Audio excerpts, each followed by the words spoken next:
మనమందరం face to face డైరెక్ట్గా ముందు నుంచి చూస్తున్నాము.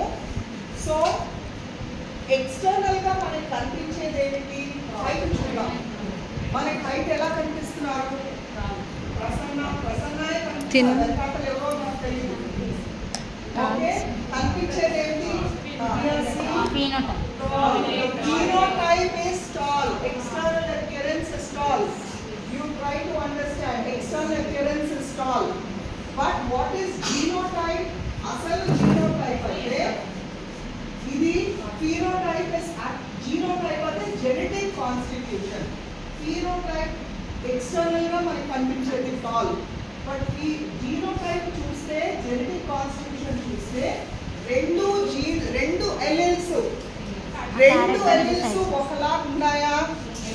Are both the alleles same? No. They are not the same. Okay, so this type is called as heterozygous.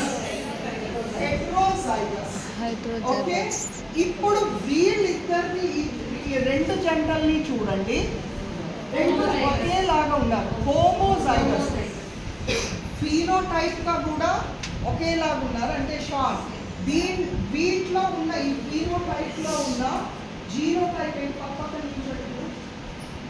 పక్క నించోండి ఒకే height. Homozygous recessive. Recessive అంటే ఎప్పుడు suppress అయి ఉండడం, మాట్లాడకుండా ఉండడం. ఇంట్లో కూడా అంటే కొంతమంది మనం పిల్లలకి చెప్పాలంటే మాట్లాడకపోవడం, ధైర్యంగా మాట్లాడకపోవడం, అది రెసెసివ్ క్యారెక్టర్. ఎక్స్ప్రెస్ బహిర్గతం చేయగలగాలి. Okay, so homozygous recessive. So and homozygous dominant.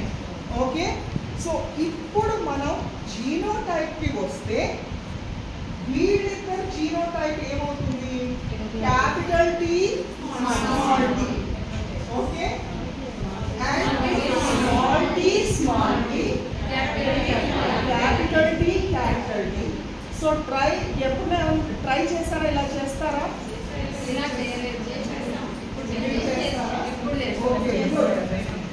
Okay, so మీరు ఇట్లా కనుక చేస్తే వాళ్ళకి అర్థం అవుతుంది. మళ్ళీ ఒకరి